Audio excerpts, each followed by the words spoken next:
Welcome to everyone joining us for this month's ECR Wednesday webinar hosted by eLife, the series that aims to give early career researchers a platform to discuss issues important to you and your research career. My name's Emma. I work for the eLife Features team, and today our panellists will share their tips on how to successfully navigate job interviews. The webinar will begin with the panellists sharing their stories. Then, in the second half of the webinar, we'll be putting your questions to them. To ask a question, you can type in the question box on the GoToWebinar Functions panel, or you can tweet us, we are at eLife Community, using the ECR Wednesday hashtag. Please also join us on Twitter immediately after the webinar, where we'll be continuing the discussion under the ECR Wednesday hashtag. Finally, I'd just like to let you know that we are recording the webinar and will make it available on YouTube in the near future. Now I'll pass over to Manuel to introduce herself and the panelists. Hi, everybody. Thanks, Emma, for the kind introduction. So it's a great pleasure for me to be here today and talk a little bit about how to get hired, which I think is one of the major questions that a lot of people ask themselves in academia and elsewhere. So just to give a brief introduction about myself, so I was born in Belgium and I did my PhD in Brussels on epigenetics and cancer, and then I moved to Cambridge, UK to do a postdoc that was quite a long one, 6 years, on epigenetics and cancer as well. And recently, 2.5 years ago, I was very lucky to get a position in London. I work at the MRC Crime Unit, and we work on epigenetics and dementia.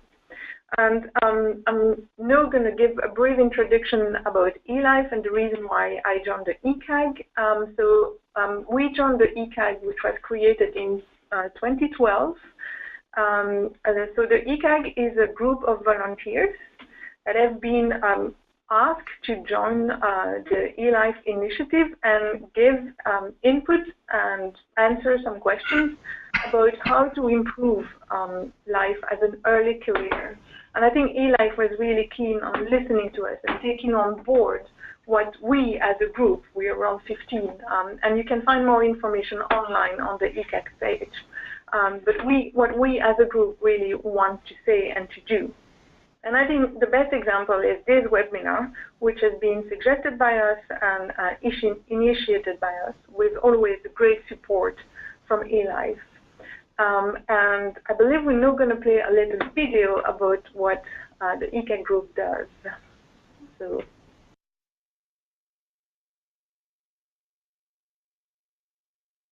I became a scientist because I'm passionate about science. I want to work on big problems and to use my science to make a difference in the world. But the focus on short-term outputs means that there is no time to fail. Worse, there is no time to explore. I love discussing my work with my peers and coming up with innovative solutions to challenging problems. But authorship conventions don't incentivize collaboration and promote every person for themselves. I want to push the boundaries of our understanding of the natural world. But I'm told my work is too esoteric. I'm so excited to publish and share my work with others. But I'm asked about where I've published, not what I've discovered. I'm still passionate about science, but it's time we change what we value. It's time we value accuracy over speed. It is time we valued integrity over impact. It's time we valued diversity, creativity, and reproducibility. We can't just wait for this change to happen. We can be part of this solution.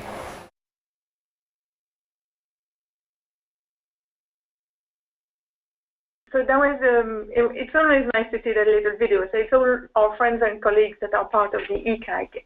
And we've been recently recruiting more people in the group. And so there is always a bit of fresh blood and fresh ideas coming in, and we're very glad of that. I think it's now time to have a little poll. The first one, I think, is to understand what you guys, as an audience, want to get out of this approximately 1 hour about advices about how to get hired. So, yeah, the first one is, what do you find the most difficult about interviews? And you have to select one of the following right now. Is it preparation? Is it nerves? Is it articulating your message? Or unexpected questions? So you have a few seconds to vote. And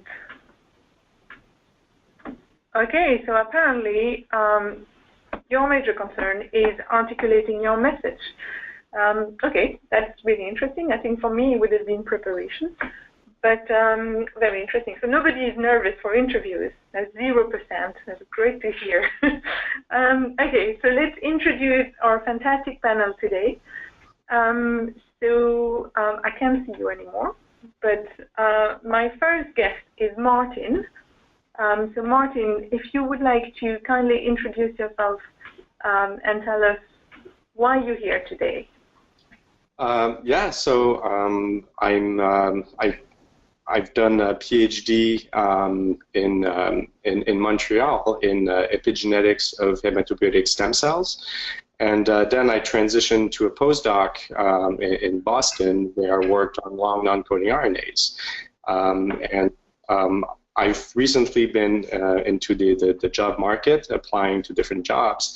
And I was interested in participating in this webinar to kind of share the experience of the whole process and try to, give back to people who will enter the process soon, because I would have loved to have listened to something like this before starting the whole process. So I hope that this will be helpful for people listening.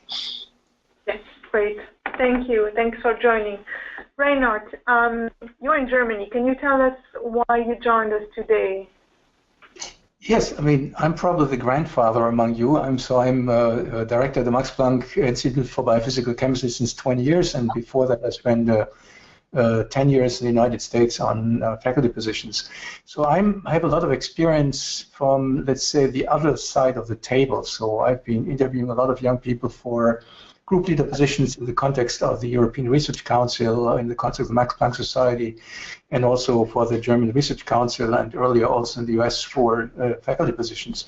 So I think quite a bit of experience considering, the questions which have been asked, how to articulate your message, how to prepare, and I hope I can give you some reasonable advice and share some of my experiences with you. Thank you. Thank you very much. And then my last guest is Anne, and it's a special guest for me because Anne helped me preparing for my interviews when I was trying to get a job. So Anne, welcome, and thanks for joining. Would you tell us a few words about what you're doing and why you're here today? Yeah, good afternoon, everybody from the UK, from the University of Cambridge. So I've been working with life science postdocs for nearly 11 years. And interviews come up a lot in my work. So it's an area that I think people are fascinated about and equally scared. I have interviewed hundreds of postdocs over the years and given them explicit feedback on their performance.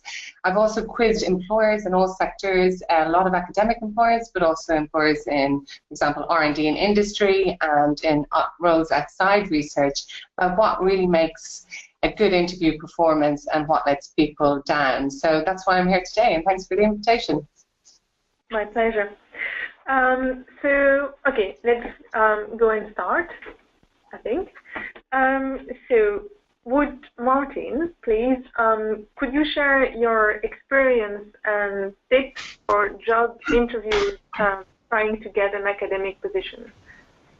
Yes, absolutely. So I started applying for academic jobs last November 2016. After 5 years of postdoc, I had some papers published, another one that was almost ready to be published. And I applied to about 45 positions in the United States, in Canada, and Europe, in places that range from smaller universities to Ivy League research institutions. So even if it seems like a large number of applications, so I was genuinely interested in all the places I applied to, and they were all located also in cities that I really wanted to go and live. From these 45 applications, I conducted 5 different interviews, also in institutions of different levels, and I got 2 offers out of those. So the whole process takes a lot of time, a lot of effort, and a lot of preparation. But when I look back, it's also a great time in your career where you get to learn about yourself, learn about other institutions, and importantly, the interview time is a time where you get a chance to meet a lot of new people that you would not have a chance to meet otherwise. And you get to discuss your research and get also to learn about a lot of new cool stuff that people are working on. So even though the process can be long and rigorous, and regardless of the outcome, I think that people should see this as a great opportunity and very useful time. So in terms of how the process of the interview goes, well, there are different types of interviews. Sometimes before getting an interview in person, you may be asked to do first a Skype interview, which can last between 30 to 45 minutes. And during this, there's a panel that asks a series of questions about your research, why you're interested in the position, what's your general plan to start a lab, your ideas for teaching. And for these, you need to be very well prepared, and you need to answer clearly and succinctly. Then there's the in-person interview, and there's also different formats for that. But generally, you can arrive at the airport. Someone may pick you up, bring you to the hotel. Sometimes there may be a dinner with a few faculties that night. And one of, I think, the important thing to remember is that the interview starts as soon as you get off the plane and you start meeting with people, and it lasts every single second until you leave. So, you should be mindful of that when you interact with people inside but also outside of the institution. So the next day, there's usually a job talk where you present your current work and a bit of your future plan. And this usually lasts between 30 minutes to an hour with questions. It can be followed by meetings with different faculty, either one-on-one or in smaller groups. And this is where you get to talk to people about what they're doing, find out some information about the institution, the inner workings, get a better feel also if this is really the right place for you or not. So the next day, again, it varies from places to places, but there's often a chalk talk, which is basically you getting in front of a committee of faculty members with a whiteboard, no slides, and for that, you basically go and explain briefly the bigger questions that you want to answer in your lab and articulate one or two grant proposals or the main idea and project that you want to go and start your lab with. Here, my advice would be to prepare the talk spatially. So practice how are you going to draw your key point while you talk and explain, and also temporally. What's going to be the progression of what you're trying to convey and you're trying to explain. Make sure the talk is comprehensible for a large audience. Have confidence in your research, show enthusiasm, and try to get people excited about the next 5 years. So while you present, also, people will interrupt you. They'll start asking you questions, and this is not as daunting as many people may think. The chalk talk is actually something that I really enjoyed, and I enjoyed the process because you get a lot of feedback about your ideas, your research plan, and sometimes, someone will point out something or suggest something you didn't think of, and some may challenge some aspect of your program, but this is also a good time for you to show that you're a scholar and to answer this and use this in a constructive way. Now, how to prepare for these, for interviews? Well, first, you have to take the time and really think about what you're going to do. What are the questions that you want to answer when you have your own lab? And find what gets you motivated. And I think that this is important because, when you do this, I think it comes across and it will help you convince and motivate other people. So try to articulate this in your talk and in your conversation with people. Practice your talk, your job talk multiple times in front of colleagues, both in your field but also outside of your field, and ask them for honest feedback. And it's the same thing for the chalk talk. Practice, practice, practice. Know your audience, who you're talking to, what's their background, and adjust to them accordingly. Do your homework, find information about the institution and the department, what are the resources, the culture there, what kind of courses are offered. And when comes time to discuss with faculty, well, you should know what they're doing, and you can prepare questions for them also.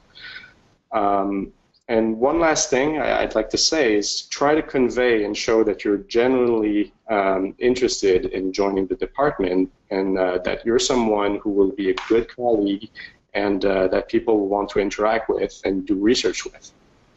So yeah, that's pretty much what I would have to say to people. That's really good. I think it's really, really good answer. Before we move on, may I just ask you one quick question? Mm-hmm. When did you know, and how did you know that you were ready for the next step? Well, so I had been, doing a postdoc for a number of years, and I was starting to. Well, I had a pretty good idea of the sort of research and projects and questions that I wanted to work on, which were diverging also from my mentor.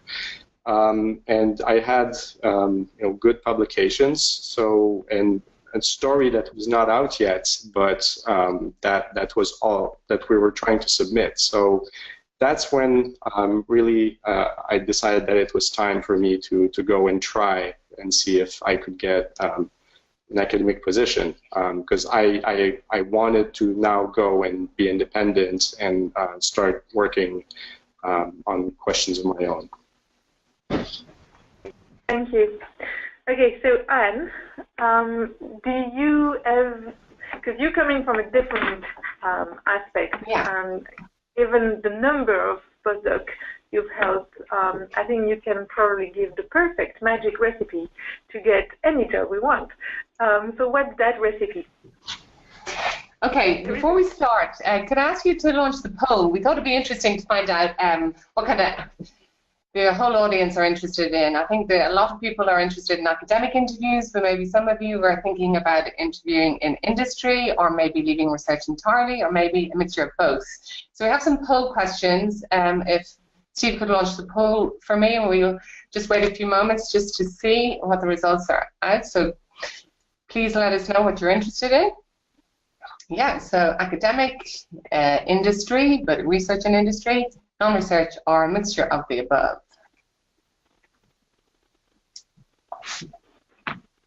And the result is? Okay. Wow. Okay, Yeah. it's very clear. Okay, so either academic or a mixture of the above. Well, the good news is all of the tips I'm talking about are actually useful for all types of interviews. So from my years of experience, I'll try and distill my tips in 5 minutes. So I have 4 points that I want to address. Just let you see my screen. Can people see it? Yeah. Yeah, okay. Interviews are mysterious, but I can say to you, you need to prepare for the expected, not the unexpected. About 95% of interview questions are entirely predictable. So it's not a mystery. The employers, no matter what area they're looking in, will be testing very clear things. And the things they're mainly interested in include basically, could you do the job? What skills do you have for this job? What have you done in the past that's relevant for the job? So that's one thing they'll be looking for. The second thing they'll be looking for is motivation. So they'll be asking questions related to, could you do the job well? So you might be able to do the job, but are you motivated to do it well? And do you want to do it for that particular institute or department? You know, do you want to be a group leader there or somewhere else? What do you know about them? So motivation is really important in terms of expected questions. The third expected question are questions about you. You know, who are you? What's your career history? You know, what are your future ambitions? Maybe a bit about your personality. So in that case, you can prepare. Those questions are very, very clear. So don't think that it's a black box interviews. You can prepare for these expected questions. So that's my first tip. The second tip is be specific in the answers. Now, not many people said they were interested in preparation compared to articulating answers. And the next 2 points we'll be making about being specific, and the point after will be about articulating answers. So in this case, offer examples. So, for example, if you ask me, tell me a situation where you have to resolve interpersonal conflicts, or are you good at resolving interpersonal conflicts? And I could say, yes, I am. I'm very good at resolving interpersonal conflicts. And I stop there. Okay, so I don't know if the audience, if there's any hand raising on the webinar technology, but I'd like to know if anybody actually believes me. Am I convincing if I say I am good at resolving interpersonal conflicts? I would say you probably aren't, because it's very easy to say I'm not offering any context. So it's much better for an interview is to break down the question and give a specific example where you have done that. So the example of the interpersonal conflict is I was working together with a bioinformatician. I was working together with the lab scientist, and I felt they overinterpreted my analysis of their data. And they were quite keen to publish it with this kind of inflated view of what the data meant. So I realized this was, a high risk. So I arranged a meeting with them, explained what the data would look like if it had the significance that they thought it would have. So we had a good conversation. I listened to their concerns, why they misinterpreted it. I explained, why I thought it wasn't reasonable to do what or interpret it the way they thought. And the result of this discussion was we both modified the paper, we're both happy with the results. So that's a specific answer, and that shows an employer that you have the skills to resolve another conflict in the future. So that's what they call in interview jargon a competency question. Are you competent to do something? And lots of employers outside academia are really interested in asking those questions. So just think of examples from the past, and really makes a difference in being convincing. So the next one is a funny one, but it's very important. It's very relevant to articulating. It's about practicing. Now you have your expected questions. You can write those down. Then you can jot down answers, bullet points, sentences, whatever works for you. Review those answers, talk to people about your answers, and then practice out loud. Okay, you will feel like an idiot, you may sound like an idiot, but it's well worth doing. It's very easy to think an answer sounds good on paper. It's good to say it a few times, see what you're comfortable with, mull over the words, mull over the delivery, and even record yourself using your phone or a video. My clients hate hearing their videos played back to them, but invariably they actually find it quite interesting to see what's working well, and you'll see things that you're doing that are really good, but you'll also see areas and answers where it's not quite working yet, and that gives you a great tip to review what you're doing. So see the practicing out loud as a warm-up, like you would do if you're doing exercise, really get you in the mood. So on the day you've lots of examples at the tip of your tongue, and you'll just feel more fluent and more confident. And the final tip of the 4 is obvious, but it's more difficult to do than people think. It's showing enthusiasm. Basically, some people are naturally enthusiastic, they're very smiley. You don't have to be that person. The cliche be yourself is true, but be a positive version of yourself. So many times people said they weren't interested or weren't concerned about nerves. I think nerves are normal in an interview. The interviewees will expect it. They will be sympathetic to that, that's fine.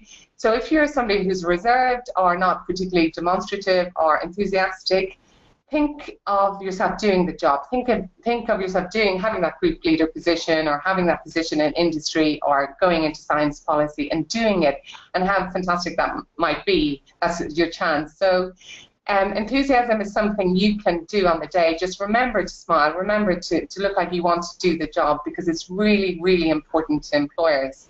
For example, there was a survey done in the UK looking at life scientists who got lectureship positions, so group leader type positions at UK universities.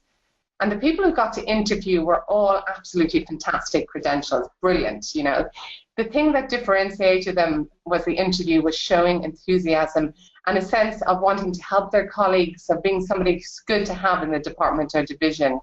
So don't underestimate the importance. And they're my tips. Thank you very much. I think it's absolutely brilliant.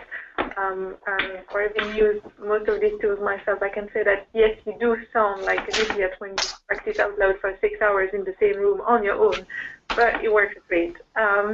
So our last guest today is Reinhard. I think, Reinhard, if you could tell us what you, when you go and sit on a panel interview, what you expect, like what are the criteria that in your eyes would make a candidate really stand out from the rest?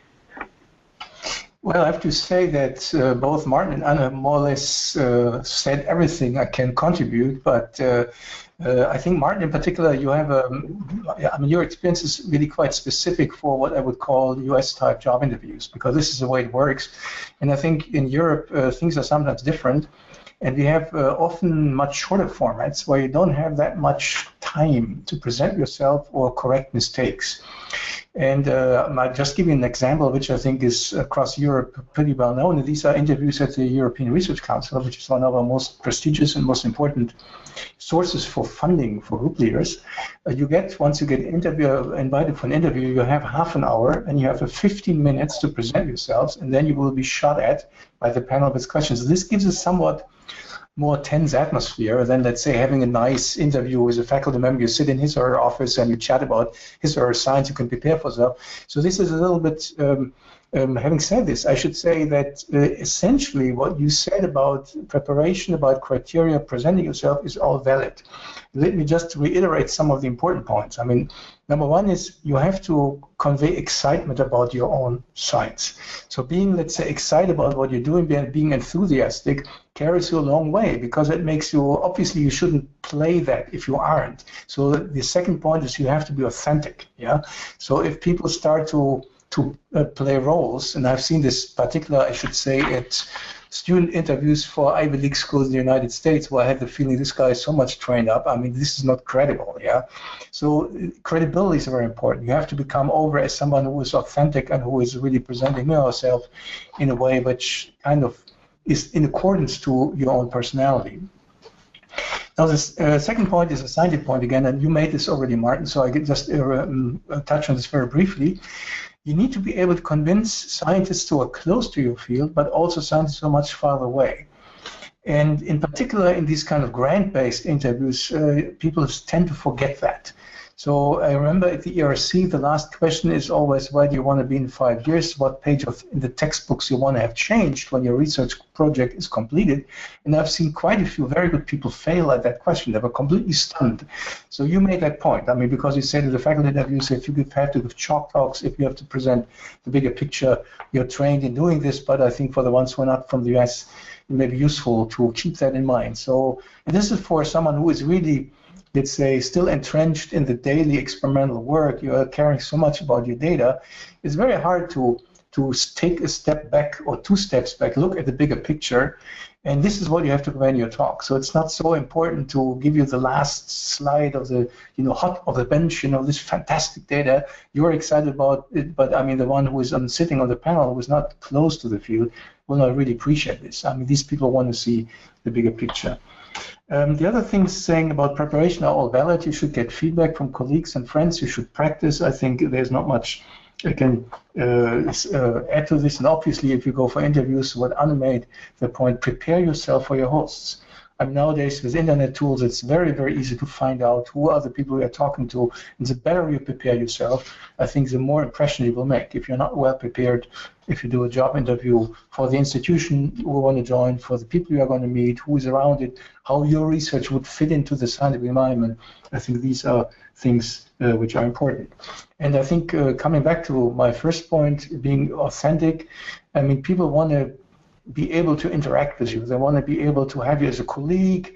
They want to, feel at ease in talking to you. And this is why, let's say, even if you're nervous, it is very important to try to relax and exude some confidence and some ease of interacting with other people.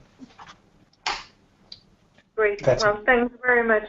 Just to actually bounce back on that being authentic, totally, because recently we interviewed 10 students for one PhD position, and to one of the specific questions we were asking them, they all answer exactly the same thing, which might have been on the internet that day, but it was really sad. At the question, why do you want to do a PhD, is 10 people out of 10 answer, to learn how to troubleshoot. It's like, it's impossible you find 10 people answering exactly the same answer. Anyway, that's just from my personal experience. So, well, thank you very much for this brief introduction. I think the next part of this webinar is to first ask each other questions between ourselves and then welcome questions from the audience. Audience, please join us in and send questions either via Twitter at eLife community, hashtag ECR Wednesday, or use the question box on the GoToWebinar function panel that I can see, so I suspect you can see too. So please ask any question. This is really the time for you to get the most of this webinar. But before we get audience questions, Martin, do you have questions for Renard or Anne? Or? Yes, I do.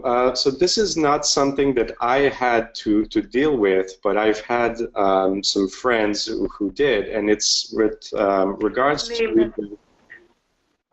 Sorry.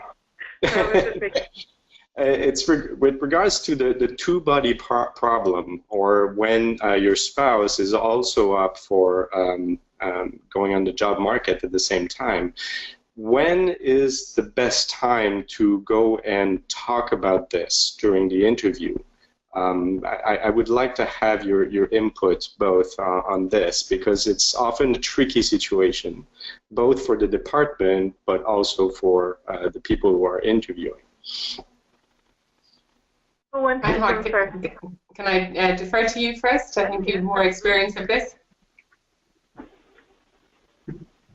To me, okay, yeah. I think this is not easy to answer, and because there are also cultural differences even between the different European countries and between the European countries and the United States. What I think is usually once you are, let's say, if you apply for a job, and you go through this kind of interview round, job seminar, there's usually a final discussion with the chairman, with the person who invited you, your host, essentially. And I think at this kind of final discussion, this is the time when I would bring it up. Unless you get, let's say, a kind of a pointer where it sounds appropriate. You know, if someone says, well, I mean, we are at the same time looking for someone like this, and you say, well, hey, I mean, this may be my wife, you know, my husband, who is exactly fitting the bill, then you could bring it up.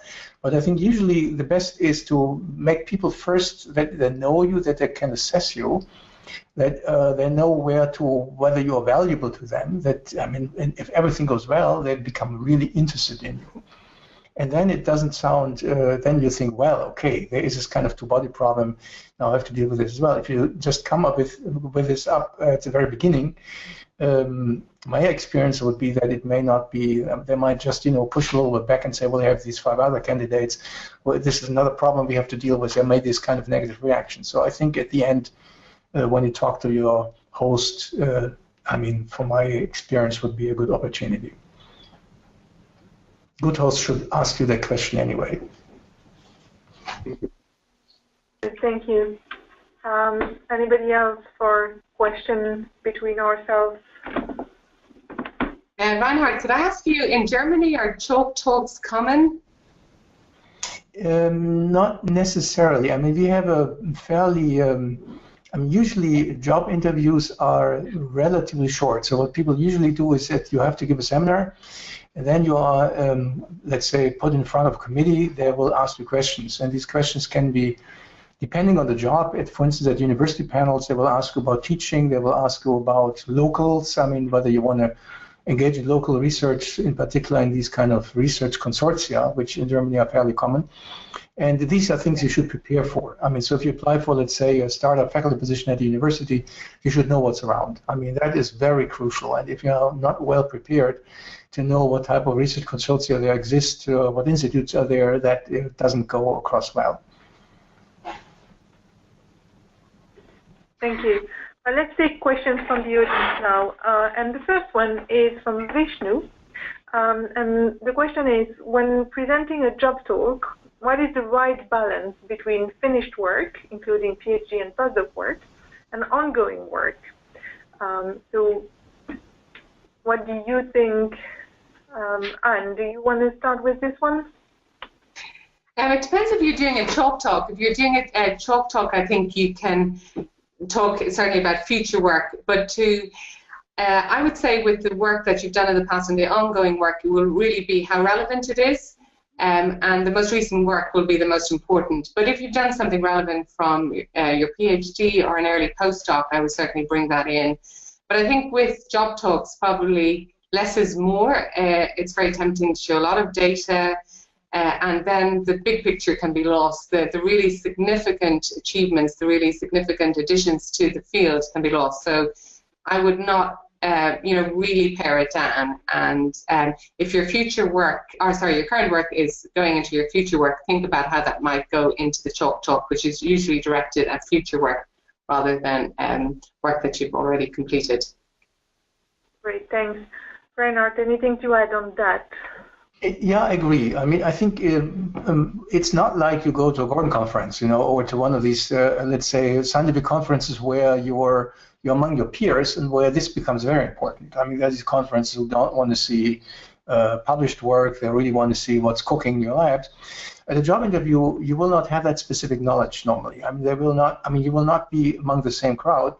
And so far, it is much more important not necessarily to talk about ongoing work, but rather about your perspectives. I mean, what your plans, midterm, long-term plans, what problems do you want to solve, how you want to approach it, and then you can say, well, I've done already this and that in preparation, but it's not so important. It's more like that you have a kind of a convincing research agenda, which is also you find exciting. You can actually transport that excitement across the table to the interview, and I think that is much more important than having the latest result hot off the bench, which you think you are excited about. Unless it's something really hot you want to share, absolutely with your host. But I mean, this is something you need to check, and I would also get advice from someone before you do that. I agree. I think it's really the vision that's most important to convey. In the interest of time, sorry, but we're going to move to the next question, which is from Suyok. I hope I pronounced her name correctly. If I don't, apologize. For academic jobs, how much experience after the PhD is necessary? To me, the trend seems to be at least 2 postdocs. Who wants to jump on this one? Martin. Well, I don't know about necessarily that you need to have 2 postdocs. I guess that you need to go and have a postdoc experience where you've worked on original research and you've done some good work yourself, and that you're starting to come up with your own ideas and your own goals and your own plan. I mean, to start a lab, this is what it comes down to: is what are you thinking about? What do you want to go and answer? But also, how are you going to organize your work and plan it so that you can go and achieve this? When you're ready to do this, and once you've got some track record to show that you can achieve this, that's when I think you can go and try. I don't think that you necessarily need 1 postdoc or 2 postdoc or 3. I think it depends. It's very much depends on it will differ from people to people. And just to bounce back on this, I also think it's the same for papers. People often say, oh, to get to that type of institution, you will need 5 big impact factor paper and so on and so forth. And I think there is no rule, especially these days. I mean, probably Reinhard can comment on that even more, but it's not only down to the number and impact factor of your paper. Sorry, yeah. Sorry to interrupt. If I can just say one thing on that before, if I take my own example, I've often heard that, oh, you need a Cell, Nature, or Science to go and start applying. I don't have a Cell, Nature, or Science. I've applied to many positions, and I ended up having different offers. So I think it really depends on the research you're doing, the questions you're asking. Is this something that is interesting for the people who are trying to recruit? And how are you organizing your work? And can you show that you can actually go and accomplish it? And also contribute to the department. You know, you can have as many big papers as you want. If you're not a good lecturer, if you're not a good supervisor, it won't work. So anyway, Reinhard, maybe you want to comment on that first on the question. Yeah, I would like to you need to get a job. Yeah, I think I don't completely agree with what I said here, because I think if you are applying for a junior faculty position of whatever kind, I think what people want to see is that you have done well at least 2 different places. Yeah, so that means if you have done a good job as a PhD student, have published well there, and you've done a good job and published well in your first postdoc, that's enough. If something went wrong in one of these places, let's say you did a first postdoc but didn't get much out of it, then the second postdoc is definitely recommendable because in order to strengthen your record. Because I mean, when we hire people, let's say for junior group leader positions, this is mandatory. I mean, you have to have done well. That means, I mean, to make it even more specific in our field, you should have a first author paper from 2 independent places each. 1 minimum, I mean, plus whatever, you know. And then obviously all the other things apply. I mean, people want to know what your story is and so on, but this is what I would call kind of mandatory. Comment on what you call CNS disease, you know, the cell nature science disease, you might call it. I mean, we're sitting here at an eLife webinar, and eLife is actually a subscriber of the San Francisco Declaration, so they are really not supporting impact factors. And I can tell you one thing, if you are dealing with an expert panel, I mean, I have to say, there are research committees who count impact factor points, even nowadays, despite the fact that we discourage this. But I can tell you from the ERC, I was chairing a panel there for some years, and we awarded one of these prestigious grants to a young scientist who had never published in a journal with an impact factor higher than 4. It was a very specific case, because this was a microbiologist with the ecological slant. They were working on very, very interesting enzymes, publishing in journals like Biochemistry and Journal of Bacteriology, which are very, very respected journals. The impact factor is low because they publish all kinds of, you know, you might call it esoteric things, but the quality of the science was very high, and it convinced the panel. So I'm not saying it is very easy to convince a panel with this type of record, but it can be done. So yeah, that's what I wanted to say about this. Well, thank you. There is another question that's really directed to Martin. Martin, you said you applied for 45 jobs, and Pradeepa says, my question to you is, do you apply for advertised position only, or do you also write to head of the department? So most of these were advertised positions, but I did reach out to either a few people I knew or even heard from other colleagues that, hey, you know, I heard that this department is looking, and this is mostly the ones that I went and applied. I guess it doesn't hurt if you reach out to the head of department and see if, you know, there's any openings or if there's any interest. But yeah, in my case, it was mostly advertised. Anne, do you want to say anything about that? Yeah, I think it's good to start networking, you know, a year, even more before you're ready to or want to apply for group leader positions. So go to conferences, ask, you know, some of the experts in the field, the people that you admire their work, what's happening in their departments and their institutes, or is there anything new happening? Are there jobs coming up? Let them know that you're interested. And the other thing you can do is volunteer to give a seminar in places you might be interested in working. A lot of people who run seminar series really would be grateful, and it's a chance for you to showcase your work. Obviously, you need to prepare properly, and you can get you know, do the seminar and then have an informal chat with some key people in the department, and you can also see what you think of them. So that's an option which can lead to jobs afterwards. Reinhard, anything on that one specifically? Yeah, I think I mean, having, let's say, what you call unsolicited applications is something which one can try, and obviously, if you have an advertised position, it's a little bit easier to apply. If you do a directed application, it takes also a little bit more work, because I mean, you need to really think about what type of place, whom should I contact here, there is no search committee in place, and these type of things. So usually, if one does this, there is some kind of a scientific connection you exploit. Let's say there is someone who's doing work you're interested in, and that would be kind of a door opener for such an activity, so that you could say, well, I mean, I know this person, or these people are doing interesting things, or a friend has recommended to me, and then you have some kind of a door opener, reference point to contact people like this, and then obviously you can proceed. Yeah. Great. The next one is quite a brief one. When do you start talking about salaries? I don't know. Well, once you get an offer, I mean, I wouldn't talk about money during the interview at all. This is a time to talk about science and to show who you are. And I would just start talking about, the money after you get an offer, not before. Yeah. Reinhard, do we agree with that?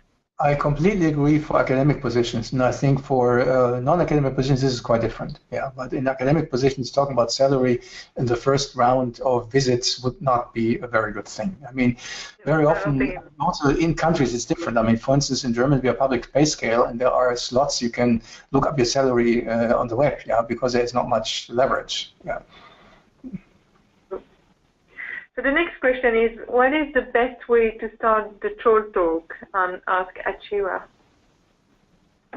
I didn't quite understand that. What is the best way to start the troll talk?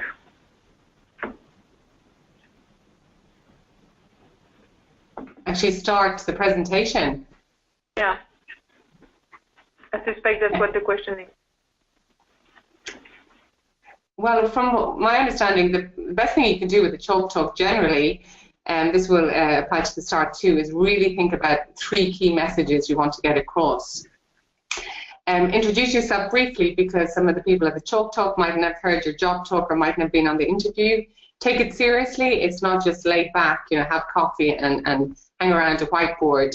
I think the chalk talk is probably quite a lot more challenging than the job talk, because you can't prepare in the same way. And a future story is harder to sell than a packaged, published piece of work. So take it seriously. 3 main points you want to get across, and then you can build on those if you have time. But be prepared to be interrupted constantly, and don't let that derail you. It's normal. They want to see if you can think on your feet. As Martin said, you seem to you had a good experience at Chalk Talks. People come up with great ideas. You have these experts, giving you feedback on your work's fantastic. But it can be from, my experience talking to people who've gone through them, really bruising and demoralizing. So try and think, okay, if they're being a little bit rough, that's a good sign. They think I'm able for it. Yeah, I might add to this. I think very important, even more, I mean, in the chalk talk, is that you engage your audience, that you look into the faces, that you connect to them. Because I think, and a good way to prepare for this is just teaching small classes. I mean, if you teach students, you learn that. I mean, you talk to the students, you see their faces, you see where they fall asleep, you see the reaction. And I think in a chalk talk, this is also very important, because I mean, you want to know, if you just have your program, you just run it, yeah, and you're just not realizing that someone is making funny faces, this is not so good. So I think being sensible to the audience, perhaps ask questions back, or if you see something was frowning, is there any, you can ask this person, is there anything which you don't understand, or which I didn't make very clear? So these type of things. So I think that helps. That would be my advice. And obviously, as Anne said, I mean, you need to be able to think on your feet. You have to be there. People might shoot questions at you, and don't get nervous if you cannot answer things. Yeah, I mean, that's another thing. We are scientists. We all know. I mean, myself is a very senior scientist, and there is someone working right next door, and there is textbook knowledge which you should know as a student, which I don't know anymore. Yeah, so we are aware of the fact that you don't know things. So don't try to pretend. Be honest. This is very, very important. Yeah. Yeah, I agree with that. We now have 2 questions that are, I think, somewhat related. One from Sule, who says that there is clearly a gender imbalance between, I'm summarizing the question because it's quite a long one, between PhD and postdoc and group leaders. And Sule is asking, what is your experience in terms of candidate selection procedure regarding gender equality? And then I would like to tie that up with the other question, which is, as a female, when do you start talking about family-friendly procedure in the place where you're applying to? Who wants to take that one? I can do that because we have been, I mean, this is something where presently I think this is, in many countries, the scientific community is acutely aware of the problem, what is called the leaky pipeline. That is that, let's say, in particular in biology, where we have at the student level and often also at the postdoc level, we have almost equality between the genders. But as soon as it goes to higher academic positions, we have this drop. And the country where I'm living in, Germany, is particularly, let's say, problematic. I mean, we have the professorial level, we basically, females don't exceed 20% right now. And so there is a lot of awareness, and there is also a lot of pressure from society and from politics. And but it is an issue where you should be, as a female, if you really want to bring this up, you should prepare yourself for. And obviously, again, at a job interview, when it becomes more serious, you realize there's mutual interest, there's interest in you. And let's say, usually people will already ask you, do you have a family? Do you have a husband to consider? What about childcare? Do you have children? These things are being asked, and you should know what you want. I mean, you should know, let's say you have questions, you want to work, what type of daycare facilities would be attractive for you, because this is where you also should ask questions. Because, I mean, essentially nowadays, there is a lot of pressure on institutions, on universities and so on to be family friendly. And I would also check up their web pages, because I guarantee you that all of them will have on their web page some kind of write-up about how they support families, and you can actually refer to that and specifically ask, well, I read on your web page that this is what you want to do. Can you specify on this or that? I think that's a very good advice. And do you want to say anything on this, or should we move on to the next question? No, I don't think. For the sake of time, I think we should move on. Yep, absolutely. And the next question is actually, if you have no teaching experience, which may be due for different reasons, how should you prepare for the teaching plan question?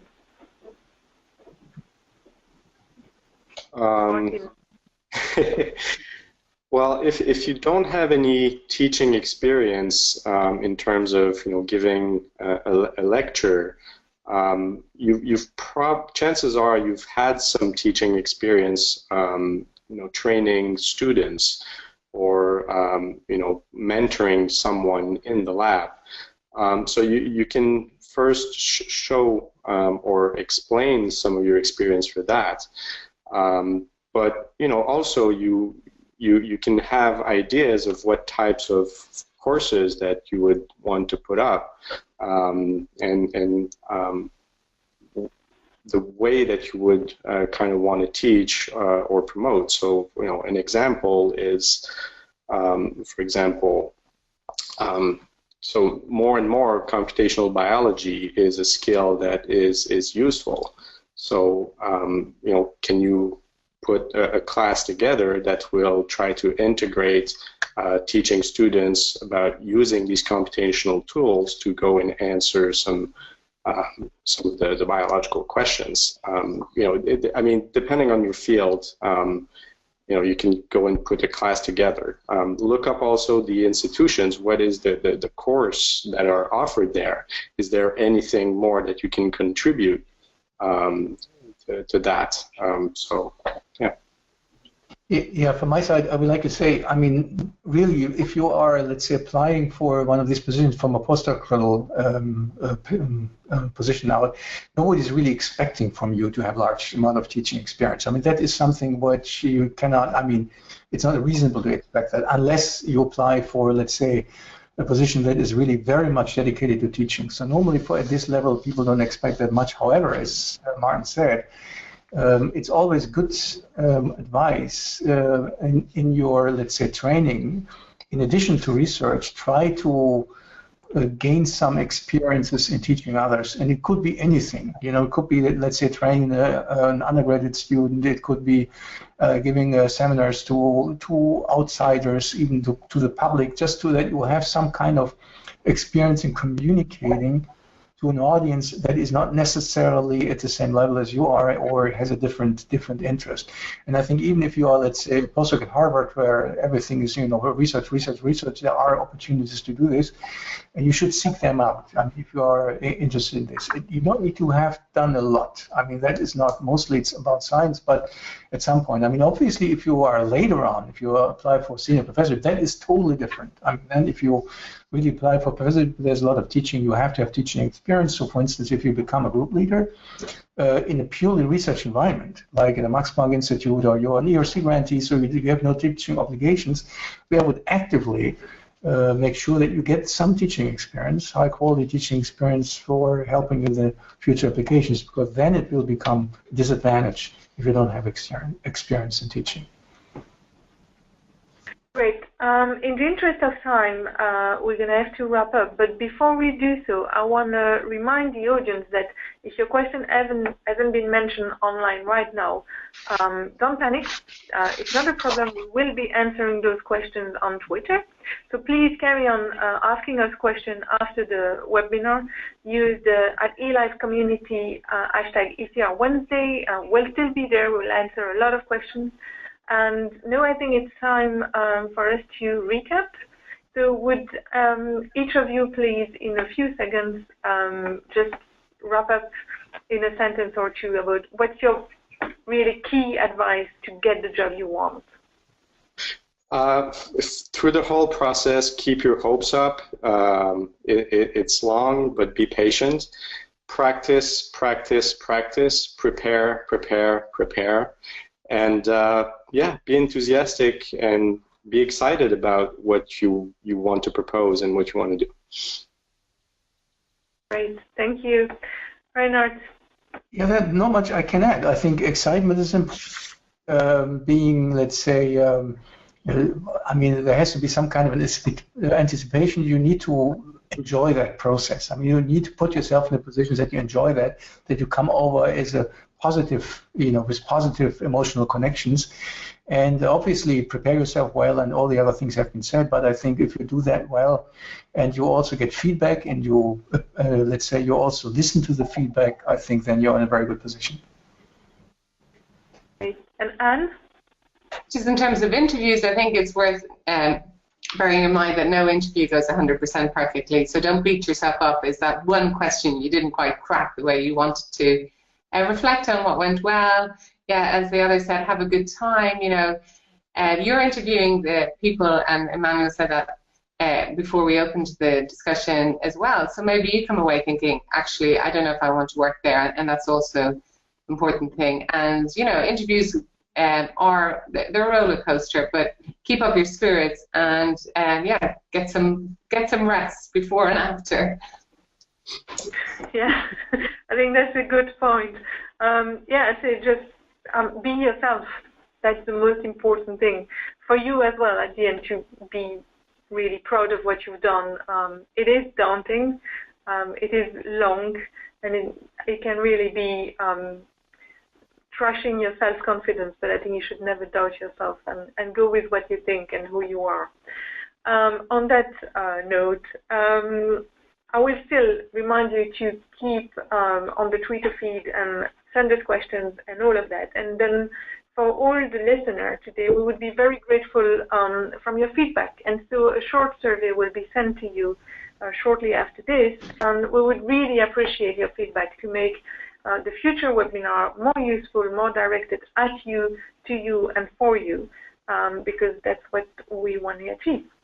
So thanks very much, everybody, for joining. Thanks for being so frank and honest about how to get a job. And I hope this has been very useful. Have a great summer, everybody. Bye. Thank you. Bye.